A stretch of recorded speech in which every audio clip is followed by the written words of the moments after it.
The night that shattered silence. The evening light spilled like molten gold across the Pacific horizon, painting the windows of the Harbor Loom, the city's most prestigious coastal restaurant, in shades of amber and rose. Inside, the gentle hum of soft jazz floated through the air, mingling with the low murmur of polished conversation. Among the glittering diners sat Elena Morrison, 7 months pregnant, her slender fingers nervously tracing the rim of her glass of sparkling water. She had chosen the emerald green dress because it made her feel elegant again, a rare feeling these days. Across from her sat her husband, Alexander Reed, a man whose name carried weight in every boardroom from Los Angeles to London. The CEO of a powerful investment firm, Alexander moved through life as if he owned it, and everyone in it. To onlookers, they appeared to be the perfect couple celebrating another year of success and love. The table glittered with crystal, the sea reflected in the floor-to-ceiling windows, and waiters glided by like shadows. But beneath that fragile veneer, tension pulsed like an invisible wire ready to snap. Elena had felt it building all day. The coldness in his eyes, the clipped tone when she mentioned her doctor's warning about stress, the faint sneer when she ordered tea instead of wine. She had spent 3 years learning the rhythms of his temper, the subtle tightening of his jaw, the silence that came before an explosion. Tonight it all came together like the slow tightening of a noose. Alexander leaned back in his chair, the candlelight glinting off the polished cufflinks on his wrists. "Do you have any idea?" he said quietly, his voice smooth but threaded with disdain. "How embarrassing it is to have my own wife skip a charity gala because she's too tired. Do you know what that says about me, Elena? That I can't even manage my household." He laughed softly, but there was no humor in it. Only control. People notice these things. Perception is everything. Elena tried to keep her breathing steady, her hand protectively resting on her belly. "It's not about perception, Alex," she said gently. "It's about the baby. The doctor said my blood pressure—" "The doctor," he interrupted, setting down his fork with a sharp clink that made nearby diners glance over, "doesn't run my schedule. You do what I tell you to do and you'll be fine. You always exaggerate. It's what women do." Her lips trembled, but she forced herself to meet his gaze. For months she had swallowed her fear, worn her smiles, and told herself that the man she loved was simply under pressure. But tonight, as she looked into those cold blue eyes that once promised her the world, she saw something else. A void. "I'm not exaggerating," she whispered. "I'm scared, Alex. I need to rest." And then it happened. So sudden that she barely registered it until the sting spread across her cheek. His open hand struck her with the precision of a man who never doubted his right to dominate. The sound cracked through the restaurant like a thunderclap. Forks froze mid-air. Conversations died mid-sentence. Every pair of eyes turned toward them, and in that awful silence, Elena's world tilted. Her glass shattered on the floor, water spreading like tears across the marble. For a heartbeat she sat frozen, her mind blank, the echo of the slap still ringing in her ears. She reached for her face, her palm trembling as warmth blossomed across her skin. Her baby kicked inside her, a jolt that reminded her she wasn't alone, that there was a life depending on her courage. Alexander didn't flinch. He straightened his tie, lifted his wine glass, and said, "Pick up your glass, Elena, don't make a scene." His voice was calm, dismissive, as if nothing of consequence had occurred. But the crowd's silence pressed in on him like judgment, and for the first time a flicker of unease crossed his features. From the open kitchen window, a man had seen everything. Liam Harper, head chef and owner of the Harbor Loom, moved like a storm contained in human form. 6'2", broad-shouldered. His hands bore the faint scars of a decade spent not only behind stoves but also behind enemy lines. Before he ever touched a chef's knife, he had gripped a rifle, a Navy SEAL who had traded battlefields for kitchens after the war took more than it gave. The moment his eyes locked on the woman being struck, something primal rose inside him, the same protective instinct that had once driven him to drag wounded men out of fire-filled chaos. He dropped his towel, his jaw set. "I'll handle this," he told his sous chef, and pushed through the swinging doors into the dining room. Every step echoed across the tiles, drawing attention as surely as the slap had. Diners whispered. Phones lifted. The air thickened with the weight of what was about to unfold. Elena sensed him before she saw him. That quiet presence, that unmistakable blend of strength and calm that could only belong to her older brother. When she turned and saw him, her breath caught. Liam. The name rose unspoken in her throat, half a plea, half relief. They hadn't spoken in nearly 2 years, not since she married Alexander against his advice. But blood had a way of calling out when pain reached its limit. "Is everything all right, ma'am?" Liam's voice was measured, carrying the steady authority that could stop a riot. His eyes scanned her face, noting the bruise forming beneath her left eye, the trembling of her hands, the swollen belly she instinctively cradled. Then his gaze shifted to Alexander, cool and assessing, like a sniper measuring distance. Alexander gave a clipped laugh. "And who exactly are you?" "I'm the one who runs this place," Liam said evenly, "and the one who just saw you hit a woman." "She's my wife," Alexander snapped, his tone sharp, eyes flicking toward the other diners who were still watching. "This is a private matter." Liam's jaw tightened. "Not in my restaurant, it isn't," the crowd murmured. Waiters froze, caught between professionalism and horror. The air buzzed with tension, the kind that precedes either violence or justice. Elena's breathing came shallow and quick. She wanted to disappear, yet part of her wanted to stand and say everything she had kept buried for years. "Sir?" Liam continued, his voice low, almost calm, but dangerous in its steadiness. "You just humiliated and assaulted a pregnant woman in front of 50 witnesses. You should leave before you make things worse." Alexander smirked, that corporate smirk that had intimidated countless employees. "Do you know who I am?" Liam's eyes didn't waver. "Do you know who I am?" A flicker of confusion passed through Alexander's expression.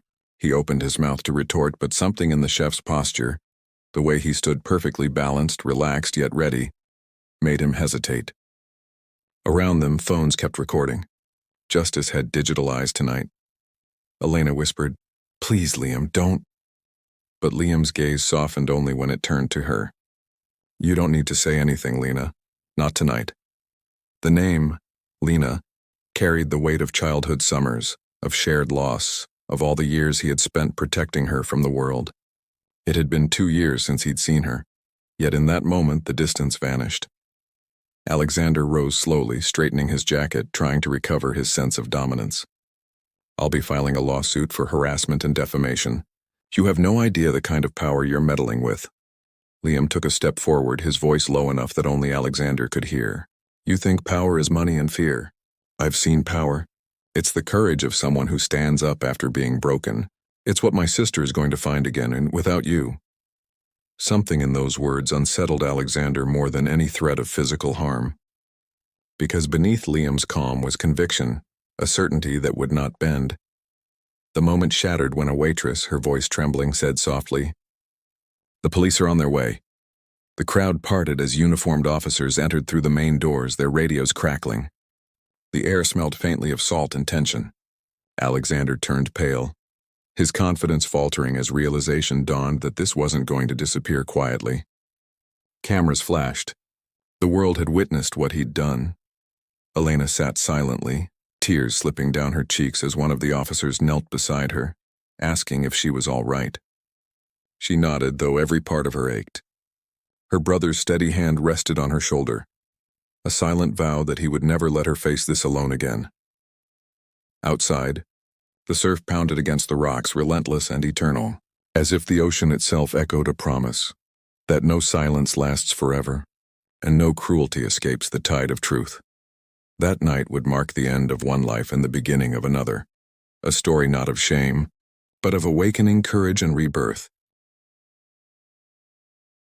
The storm after the headlines, the next morning dawned gray and heavy, the kind of sky that seemed to hold its breath before releasing a downpour. For most of the city, it was just another weekday.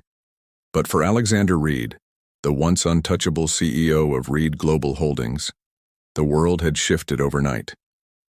His name had become synonymous with disgrace. The video, that single damning minute of him striking his pregnant wife in front of dozens of horrified witnesses, had gone viral before midnight. The clip had been posted, reposted, dissected, and condemned across every corner of the internet.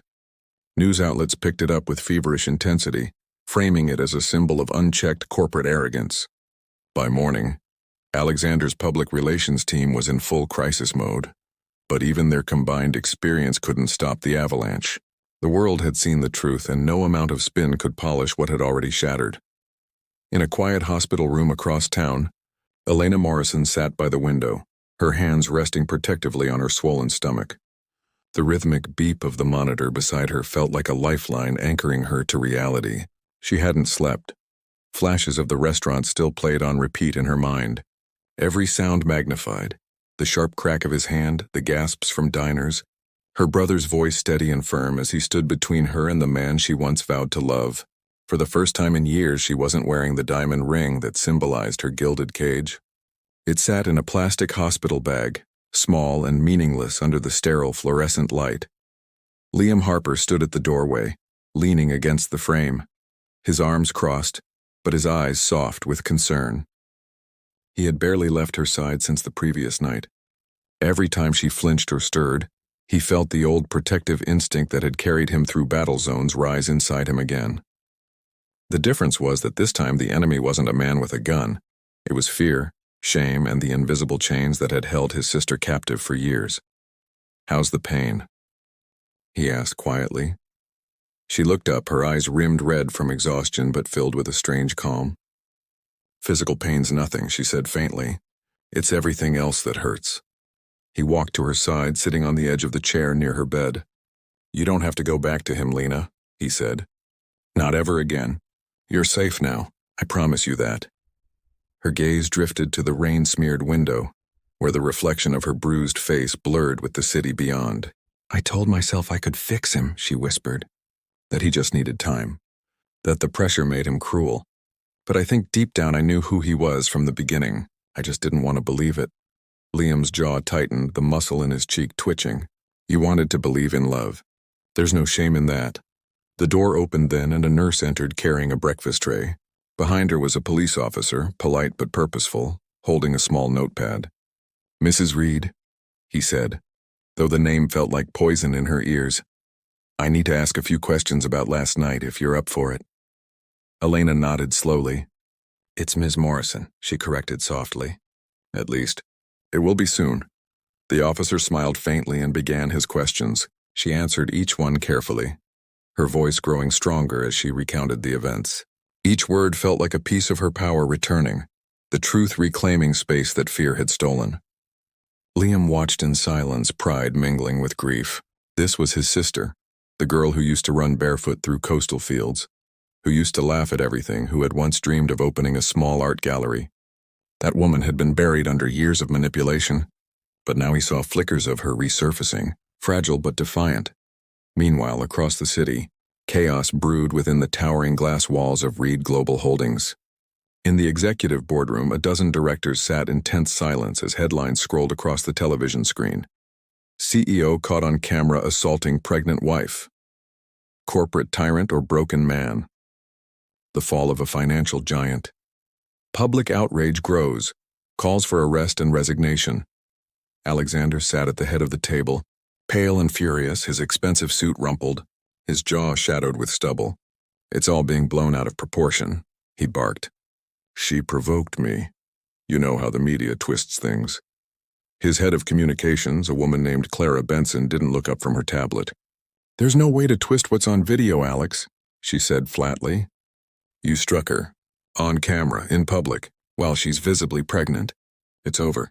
The company's stock dropped 12% overnight, and 3 major clients have already suspended contracts."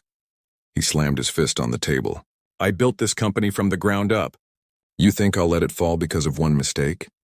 Clara finally met his gaze, her expression steady. It wasn't one mistake. It was a pattern. And now the whole world knows it. Silence followed, broken only by the distant hum of rain against the glass. Alexander's mind raced, not with guilt but with panic. Power had always been his armor, his currency. Without it, he was exposed, and he couldn't bear the thought of being ordinary, accountable. He would find a way to turn this around, he always did. Back in the hospital, Elena's phone buzzed with notifications, messages from people she hadn't heard from in years. Friends, colleagues, even strangers offering support. She scrolled through them with trembling fingers, each message a reminder that she wasn't as alone as she had been made to believe. But one message stood out from a name she hadn't seen in a decade. Dr. Nora Blake, her college mentor. Saw the news. My heart aches for you, Elena. If you ever want to rebuild, my gallery still has space and you still have talent. Don't let him steal that too. Elena stared at the message, tears welling again, but this time they weren't from pain. They were from hope. Fragile, tentative, but real. Liam saw the change in her face. What is it? He asked. She handed him the phone. He read the message and smiled softly. You should take it, he said. You always loved painting. You said it was the one place you could breathe. I don't even know where to start, she murmured. You start, he said, by remembering who you were before he made you forget. That night, when the rain finally stopped, Elena walked slowly out of the hospital, her brother beside her. The air was cool and salt-heavy, the streets glistening under the city lights. The world that had once felt small and suffocating now stretched before her like a horizon she hadn't seen in years. She was scared, terrified even, but she also felt something new blooming inside her. It wasn't vengeance. It was rebirth. Across town, Alexander sat alone in his penthouse, surrounded by silence. His phone buzzed endlessly with messages from lawyers and board members, but he ignored them. His reflection in the window looked unfamiliar, a man stripped of his illusion of control. For the first time in his life, he felt the cold touch of consequence. He poured himself another drink, but the burn of the whiskey did nothing to dull the echo of his wife's final words before walking out. You taught me to be afraid of you, Alexander. But now you've taught me something better. How to stop being afraid. The city slept, unaware that it was witnessing the rise of a woman who had survived both love and cruelty, and the beginning of a reckoning that would shake the pillars of power. The rebuilding. The days that followed unfolded like the slow healing of a wound, painful, uncertain, yet filled with quiet determination. For Elena Morrison, life had split into two clear halves, before the slap and after. The first half was defined by silence, by the heavy, suffocating weight of submission disguised as love. The second had begun in chaos, but within that chaos lay freedom, the first breath of a life reclaimed. The video that once humiliated her had become something she never expected, a spark that ignited conversations about abuse, power, and dignity. Women from across the world reached out, sharing their stories, calling her brave, though she did not feel brave. What she felt was fragile, uncertain, like someone standing barefoot on broken glass yet still choosing to walk forward. Her brother Liam Harper refused to let her retreat into herself.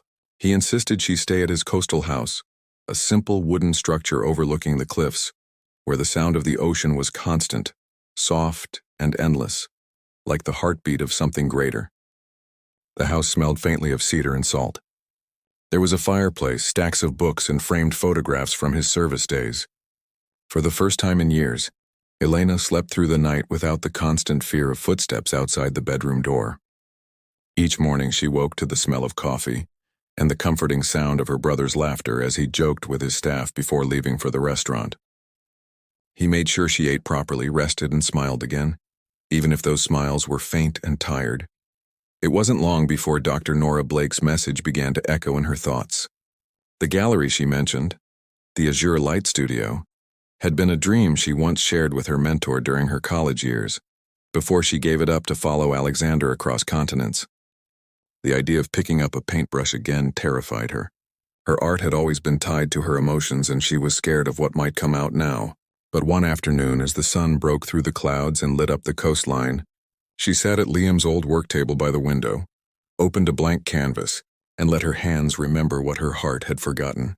At first, her strokes were hesitant, soft, unsure lines that carried more tremor than confidence. But soon the rhythm returned.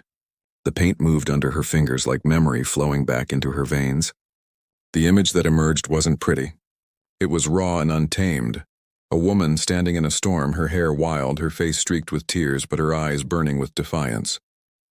When she stepped back, Elena realized it wasn't just a painting. It was her story, and it was only the beginning. Meanwhile, the world beyond her quiet sanctuary was still roaring. News outlets continued to cover the fallout from the Reed Global scandal. Investigations were underway.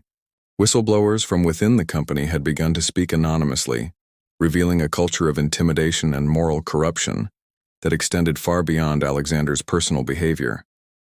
The board issued a statement placing him on indefinite leave, citing irreparable reputational damage. Investors pulled out. Clients canceled contracts. It was as if his empire, built on arrogance and manipulation, was crumbling beneath its own weight. But Alexander Reed was not the kind of man who accepted defeat quietly. From his secluded penthouse, he plotted a comeback, reaching out to powerful friends, threatening lawsuits, crafting statements about mental health struggles and media persecution. Yet the more he tried to control the narrative, the more the truth spread. The internet was relentless. His name had become a cautionary tale. Even his own family distanced themselves, issuing a sterile public note of disappointment. His power, once absolute, now felt like sand slipping through his clenched fists. Elena didn't follow any of it directly. She had stopped reading the articles and turned off her notifications. Her focus was elsewhere, on her recovery, her art, and her unborn child. She spent her days painting and helping Liam at the restaurant, where she often sat near the window sketching while the sea breeze played with her hair. Some of the customers recognized her, whispering with sympathy or admiration, but she had learned to meet their eyes calmly.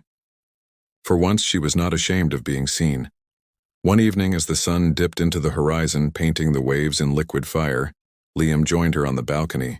He carried 2 cups of tea and sat down beside her, silent for a while, watching the ocean. Then he said, "Do you know what I remember most about you when we were kids?" She smiled faintly. "That I used to steal your books?" He chuckled. "That too. But no, I remember how you'd stay up painting under a lamp when everyone else was asleep. You used to tell me that colors could say what words never could. I think you're finally finding those colors again." She looked at him, her eyes glistening. "You saved me, Liam. If you hadn't been there that night." He shook his head. "You saved yourself, Lena. I just gave you a door. You walked through it." The wind picked up, rustling the edges of her sketchbook. In that moment, she realized how much she had changed in such a short time. Fear had once been the air she breathed, but now it was fading, replaced by something stronger, a quiet, steady courage that grew each day she chose to live for herself. That weekend, the Azure Light Studio held an exhibition titled Resilience, Voices of Survival. It was curated by Nora Blake and featured artists who had endured trauma and transformed it into art. When Nora heard Elena wanted to participate, she had reserved her a space, no questions asked. The night of the opening, Elena stood before her painting, hands trembling as guests filled the room. The piece she'd submitted was titled Unbroken. It depicted the same woman from her earlier canvas, but now she stood amidst light instead of storm, her face unhidden, her hands lifted not in defense but in creation. As people moved through the gallery, stopping to study her work, Elena overheard soft murmurs of admiration, words like powerful and brave. She wasn't sure she deserved them, but she accepted them as acknowledgments of her journey. Nora approached her, her eyes warm behind her glasses. "You've always had a way of painting the truth," she said. "But this feels like you've painted freedom." Elena smiled, a real, radiant smile, for the first time in years. "It's strange," she said. "I thought that night destroyed me, but maybe it was just the night that finally set me free." Later that evening, as the event wound down, Liam arrived straight from the restaurant, still in his chef's coat, smelling faintly of smoke and rosemary. He looked around the gallery, pride softening his normally stoic face. "You did it," he said, wrapping her in a hug. "You found your voice." "I'm just getting started," she replied, her hand resting on her belly. "We both are." Outside, reporters still speculated about Alexander's next move, about lawsuits and redemption arcs, but for Elena, those words had lost their meaning. She no longer needed to follow his downfall. Her victory was not in his destruction but in her rebirth. As she walked out of the gallery that night under a sky strewn with stars, she felt the child move within her, gentle, steady, alive. And for the first time since the world fell apart, she whispered to the life growing inside her, "You will never know fear, only strength. You will never see cruelty, only courage. We are free now." The sea breeze carried her words out into the night, merging them with the rhythm of the waves, a promise written in salt and starlight. marking the beginning of a new chapter that no man could take away. The Reckoning. The winter that followed carried a sharpness in its wind, as though the world itself had turned its gaze toward the man who once believed himself untouchable. Alexander Reed, the fallen titan of finance, now sat in the backseat of a black car that no longer belonged to him, his wrists heavy with the unfamiliar weight of handcuffs. The same newspapers that once celebrated his business victories now printed his mugshot beneath stark headlines. Disgraced CEO faces charges of domestic abuse and corporate fraud. What began as a scandal of morality had grown into something far more devastating. Investigators, spurred by public outrage, had opened every locked drawer of his empire and found rot in every corner. Illegal transactions, tax manipulations, falsified audits. A tower built on deception was collapsing brick by brick. When he was escorted into the courthouse that morning, reporters swarmed like vultures, their voices echoing through the marble halls. The cameras flashed, capturing a man stripped of the armor of power, his once impeccable suit now just a costume that no longer fit. His eyes, once sharp with confidence, now carried a dull, haunted look, not of remorse but disbelief. Alexander Reed was a man incapable of understanding that the world had stopped revolving around him. For years, fear had been his currency. Now the only eyes that turned toward him were filled with contempt. Inside the courtroom, the air was thick with tension. Rows of spectators filled the benches. Journalists, activists, curious citizens who had followed the case since that viral video first shattered the illusion of his perfect life. Across the aisle, seated with quiet grace, was Elena Morrison, her hair tied back, her posture calm but unyielding. She wore no jewelry, no brand labels, just a soft blue dress and the quiet dignity of a woman who had endured and risen. Her brother Liam Harper sat beside her, a steady presence whose eyes never left the man across the room. The trial was not about the slap alone. That act had been the spark that lit a wildfire, exposing years of emotional abuse, manipulation, and financial coercion. Witnesses came forward, former employees, assistants, even a driver who had once been ordered to follow Elena's car. Each testimony built a wall of truth around Alexander, and each day that wall grew higher, sealing his fate. His lawyers argued aggression, stress, and provocation, but their words crumbled under the weight of the evidence and the unwavering clarity of Elena's voice. When it was her turn to speak, the courtroom fell into absolute silence. Elena stood, her hands trembling slightly, not from fear, but from the gravity of the moment. She took a breath, her gaze sweeping over the crowd before finally settling on the man she had once loved. "I'm not here for revenge," she began softly, her voice carrying through the room. "I'm here because for years I believed that love meant endurance, that loyalty meant silence, and that being good meant staying no matter how much it hurt. I was wrong. Love should never demand fear as proof of devotion." Her words resonated like music in a cathedral, each syllable echoing long after she spoke. "He made me believe I was small, but standing here today I realize I was never small. I was just dimmed by someone afraid of my light. But my child will never grow up learning that cruelty is normal, or that strength must come from control. My child will grow up free, kind, and unbroken. And that's why I'm here, because the truth doesn't just free me, it protects those who can't speak yet." Tears glimmered in the eyes of strangers. Even the judge paused for a moment, visibly moved. Liam, seated behind her, clenched his fists in quiet pride. The woman standing before them was no longer a victim. She was a survivor who had turned her pain into power. The verdict came after 3 long weeks. Alexander Reed was sentenced to serve prison time, stripped of his company, fined for corporate misconduct, and barred from holding any executive position again. When the gavel fell, he sat frozen, the sound echoing like the final toll of a bell marking the end of an era. The courtroom buzzed with murmurs, but Elena simply exhaled, her eyes closing in silent relief. She didn't smile. She didn't celebrate. She simply let go. That night, she and Liam walked along the beach, the same stretch of sand that had comforted her during her recovery. The sky was deep and endless, the waves rolling in steady rhythm. "It's over," she whispered, as though saying it aloud would help her believe it. Liam nodded. "It's over for him. For you, it's just beginning." She turned to him, her face lit faintly by the moonlight.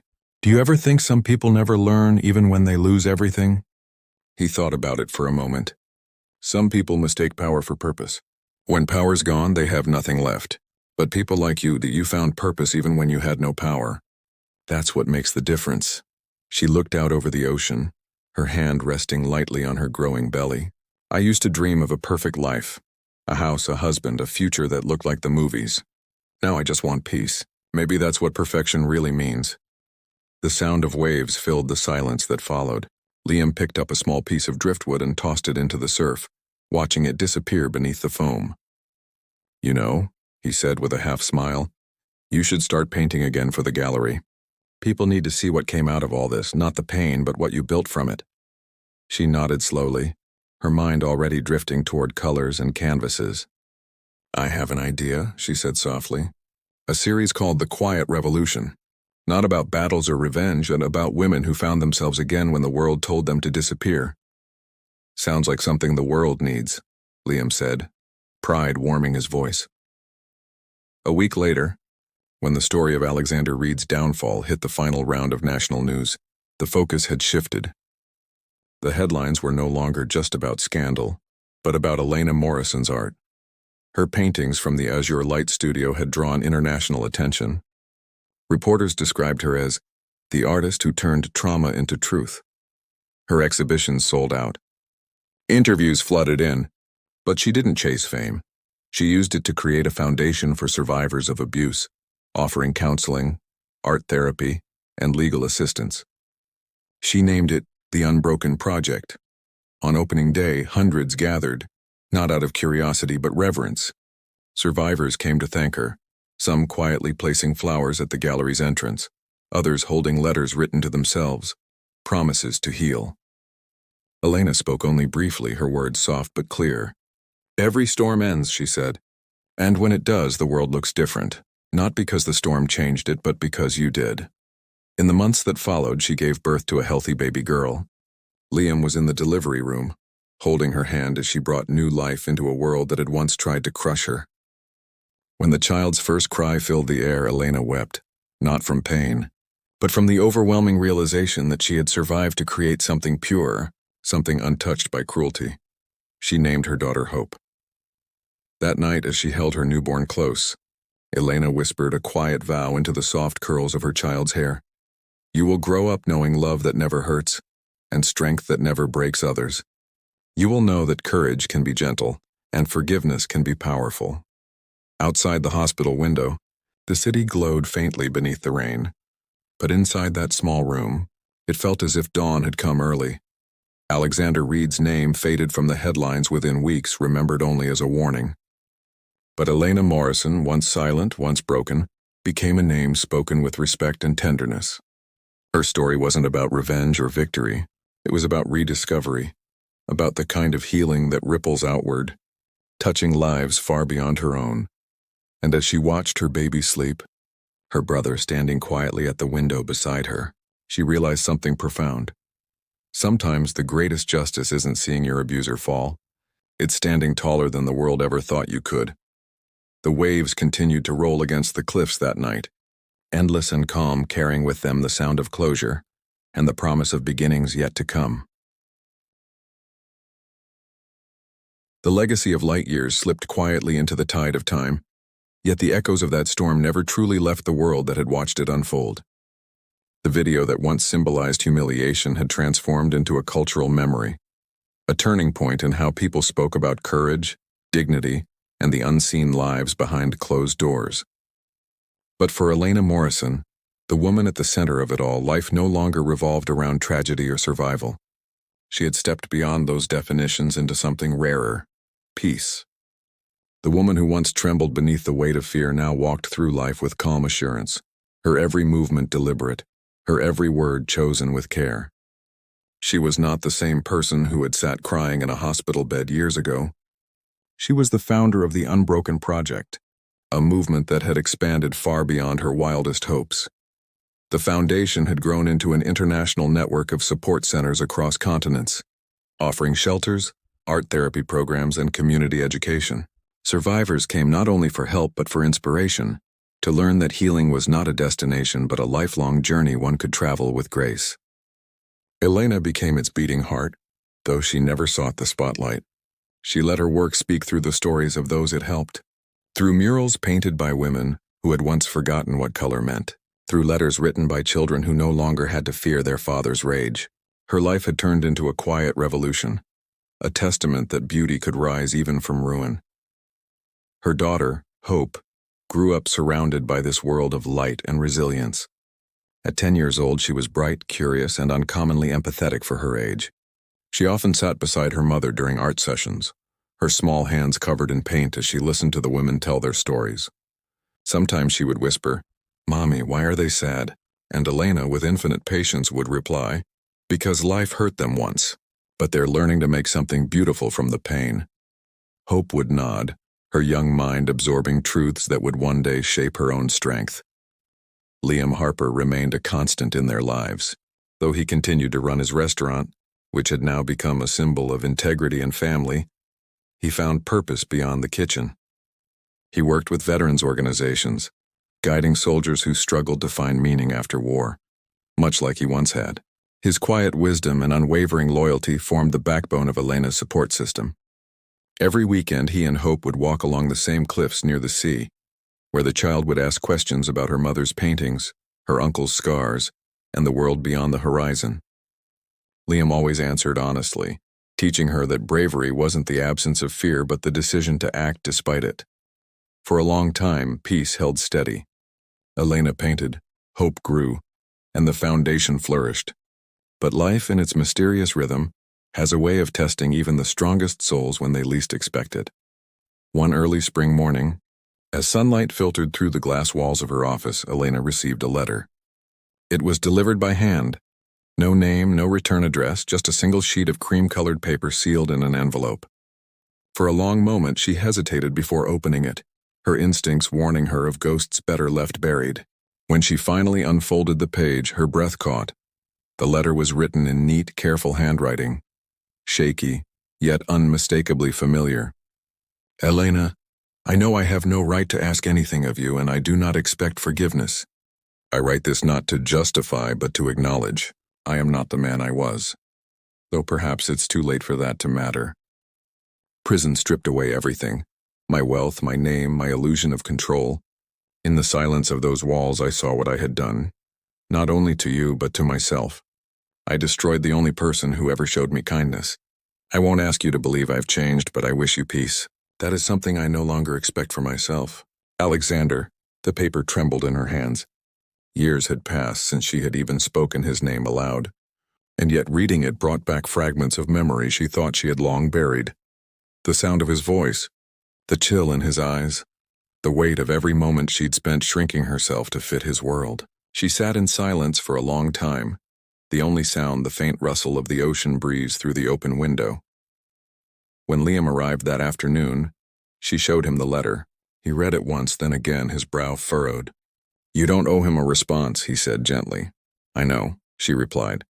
"But part of me wonders if forgiveness is the last piece of healing I haven't faced." He looked at her, his eyes full of a brother's love, but also caution. "Forgiveness doesn't mean reopening the door, Lena. It just means you stop carrying the weight of the lock." She smiled faintly, her gaze distant. "Maybe I already forgave him the day I stopped being afraid." Later that week, she attended a conference in San Francisco, where the Unbroken Project was opening its largest center to date. The event drew hundreds, survivors, artists, leaders, even journalists who had followed her story from the beginning. As she stood on stage, the lights bright but gentle, she looked out over the crowd and realized how far she had come. "I once believed that strength meant never breaking," she said to the audience, her voice steady and resonant. "But now I know the truth. Strength is breaking and rebuilding yourself with your own hands. We all carry storms inside us, but storms don't last forever. What matters is what you build when the sky clears." The applause that followed was long and heartfelt. Among the faces in the crowd, Elena caught sight of a man standing quietly near the exit, older, thinner, wearing a plain suit. Their eyes met for the briefest of moments. He gave a small nod, one that spoke not of expectation but of acknowledgement. Then he turned and left before she could even decide how to feel. She didn't chase after him. She didn't need to. In that fleeting glance, she understood what time and distance had already made clear. Closure isn't something you demand. It's something you earn when you're finally ready to live without needing it. That night, after the conference, she walked barefoot along the shore, the moon bright above and the sea whispering its eternal lullaby. Hope slept soundly back at the hotel, and Liam had stayed behind to handle a small crisis at the restaurant. Alone for the first time in years, Elena felt the immensity of peace settle around her like a soft blanket. The air tasted of salt and renewal. She thought of her journey, of the terrified woman in a restaurant years ago, the trembling voice in a courtroom, the artist who painted her pain into light. Every version of herself had led her here. Every scar had carved strength where fear once lived. She knelt, letting the waves lap at her hands, and whispered to the sea, "I'm free." When she returned home a few days later, she found Hope waiting for her with a handmade card covered in paint and glitter. On the front, in bright, uneven letters, the child had written, "For my mom, the bravest woman in the world." Inside, there was a simple drawing, a mother holding a little girl's hand as they stood under a glowing sun. Beneath it, Hope had written, "You taught me what love really means." Tears blurred Elena's vision as she pulled her daughter into her arms. In that moment, she understood that every battle, every sleepless night, every tear shed in secret had led to this, to a love that was pure, safe, and unbreakable. Years later, when Hope stood before her own audience as a young woman, speaking about the legacy of the Unbroken Project, she ended her speech with her mother's favorite words, "Every storm ends, and when it does, you will find that you were the light all along." And somewhere beyond time, the waves kept rolling against the cliffs, carrying with them the eternal truth that no darkness can outlast the dawn, especially when the dawn is born within you.